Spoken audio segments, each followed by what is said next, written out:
Sir Tata C gold ಒಂದು ಗಾಡಿ ಕಳಿಸ್ಕೊಡಿದ್ರಲ್ಲ, ಹಾ ಹೇಳ್ರಿ.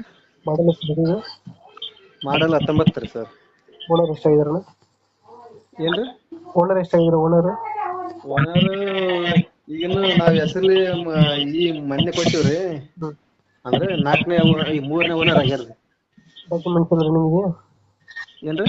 ಡಾಕ್ಯುಮೆಂಟ್ಸ್ ರನ್ನಿಂಗ್ ಇದೆಯಾ? ಇನ್ಸೂರೆನ್ಸ್? ಹಾ ಎಲ್ಲಾ ರನ್ನಿಂಗ್ ಅದಾವ್ರಿ. ಗಾಡಿ ರನ್ನಿಂಗ್ ಎಷ್ಟಾಗಿದೆ? ಏನ್ರಿ? ಗಾಡಿ ರನ್ನಿಂಗ್ 1,00,000 ಹೊಡೈತಿ ನೋಡ್ರಿ ಕರೆಕ್ಟ್. ಯಾವ್ದು ಲೋನ್ ಇಲ್ಲ ಗಾಡಿ ಮೇಲೆ? ಕರೆಕ್ಟ್ ಕೇಳಲ್ತ್ರಿ ನಿಮ್ಮ ವಾಯ್ಸ್. ಲೋನ್ ಇದೆಯಾ ಗಾಡಿ ಮೇಲೆ ಏನಾರ? ಲೋನ್ ರೀ? ಲೋನ್ ಏನಿಲ್ರಿ, ಎಲ್ಲ ಕ್ಲಿಯರ್ ಆಗೈತ್ರಿ. ಜೀರೋ. ಇಂಜಿನ್ ಚೆನ್ನಾಗಿದೆ ಗಾಡಿದು? ಇನ್ಶೂರೆನ್ಸ್ ಇನ್ನು 2 ತಿಂಗಳ ಐತಿ ನೋಡ್ರಿ. ಹ್ಞೂ. ಅದ ಬಿಟ್ರೆ ಯಾವ್ದು ಲೋನ್ ಇಲ್ಲ ಏನಿಲ್ರಿ. ಟೈರ್ ಕಂಡೀಷನ್ ಟೈರ್ಗಳು? ಟೈರ್ ಮುಂದಲ್ ಟೈರ್ ಹೊಸವ್ರಿ, ಸಿಲ್ ಟೈರ್. ಹ್ಞೂ. ಹಿಂದಲ್ ಟೈರ್ ಸ್ವಲ್ಪ ಸಾಪ್ ಆಗ್ಯಾವ್ರಿ. ಎಷ್ಟು ಕೊಡುತ್ತೆ